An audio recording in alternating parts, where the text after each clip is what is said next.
Gila, ternyata DJI itu lagi nyiapin kamera 360 yang mutakhir.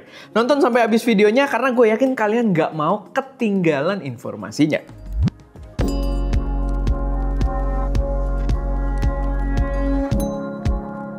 Halo semuanya, selamat datang di channel SM Media dengan gue Erwin, dan pada video kali ini gue pengen bahas seputar kamera dari brand DJI yang sepertinya nggak lama lagi bakal segera dirilis karena ya leak-nya udah sangat jelas dan juga spesifikasinya bahkan kita sudah tahu dimana ini adalah kamera yang sangat menarik. Tapi sebelum kita masuk ke pembahasannya, gue pengen ngingetin dulu kalau gue abis rilis sebuah produk, judulnya itu Hidup Bebas Dimodalin Digital Product. Dan ini adalah sebuah e-book yang akan mengajarkan kalian tentang bisnis digital dari A sampai Z. Yang untuk batch pertama ini itu gue batasi cukup sampai 50 pembeli aja. Dimana 50 pembeli ini, yang pembeli di batch pertama itu dapat kesempatan buat menangin sebuah DJI Flip gitu ya. DJI Flip Combo. Jadi yang dapat remote full dengan yang dapat remote dengan monitor bawaan gitu ya. Jadi menarik banget. Kalau kalian udah kepo, langsung aja cek di stdigital.id. Oke, kita balik lagi ke pembahasannya. Karena ini harusnya cukup singkat, tapi menurut gue jangan sampai kita lewatkan. Ini seru banget.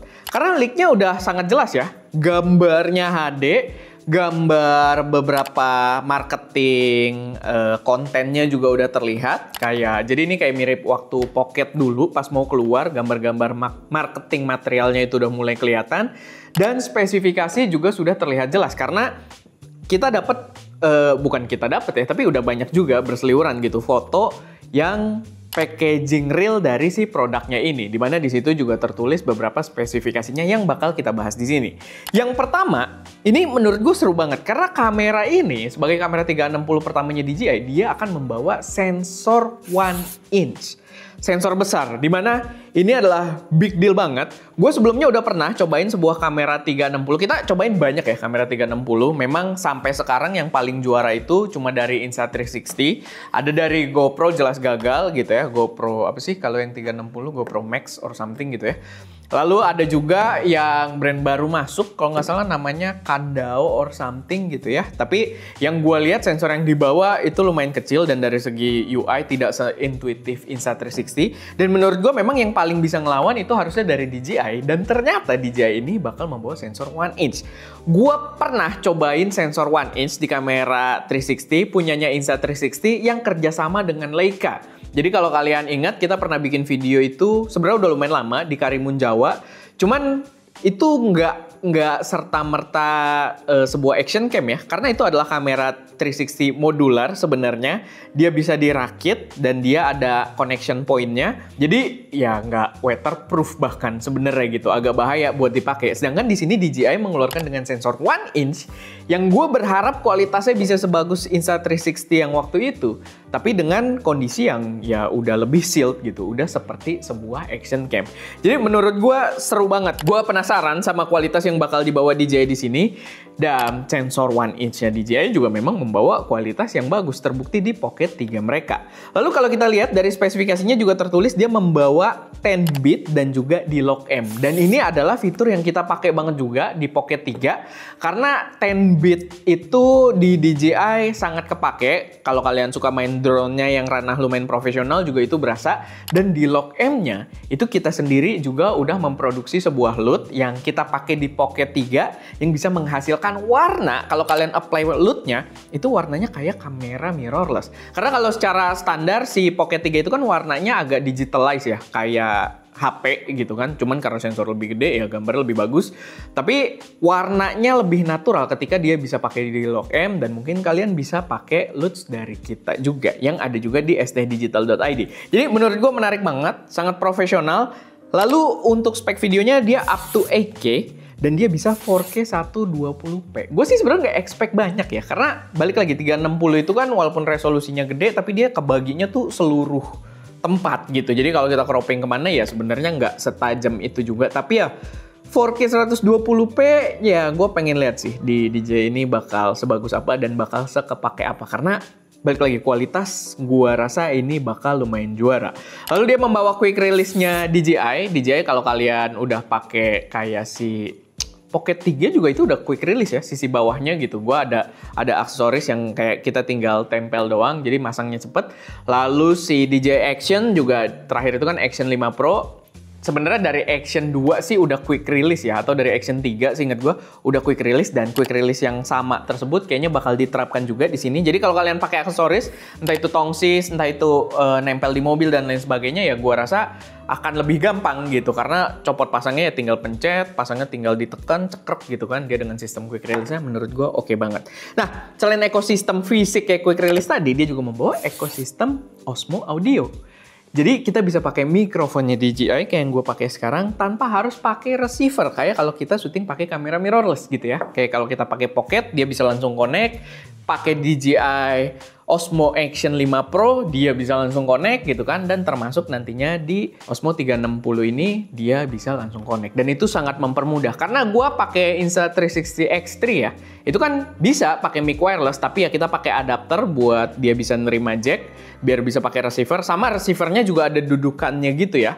Menurut gue itu juga udah lumayan intuitif sih, nggak terlalu merepotkan juga, dan lumayan convenient ketika kamera 360 bisa pakai mic wireless. Tapi begitu terintegrasikan dengan ekosistem yang seseamless ini, ya menurut gue ini akan jadi pilihan yang sangat menarik. Dan sebenarnya yang lebih seru itu adalah dari segi harganya, karena harganya kalau kita lihat rumornya itu dijual di sekitar $500 untuk yang paket biasanya. Kalau kalian lihat fotonya sih, foto bocorannya itu $700-an ya. Bukan, sorry, dia $759 tulisannya, tapi katanya itu infonya AUD, Australian Dollar gitu, bukan US Dollar. Jadi kalau dari Australian Dollar ke rupiah itu dikonversi aja, itu sama sih kayak 500 USD gitu, itu di 8 juta rupiah. Menurut gua sih seru banget. Walaupun gua agak ini ya, nggak tahu deh, agak too good to be true gitu. Karena kalau misalkan dia bawa 1 inch, karena Pocket 3 itu kan 1 inch juga kan. Sensornya 1 gitu, tapi kalau 360 kan sensornya itu harus 2 gitu, depan belakang. Dan kalau dia dijual dengan harga yang starting point-nya sama kayak Pocket 3, 8 juta, ya menurut gua agak too good to be true. Tapi kalau misalkan memang bener, pastinya ini bakal jadi racun banget. Cuman gue juga punya beberapa concern yang mungkin ini bisa jadi pertimbangan juga, kayak panasnya, apakah dia bakal panas atau enggak.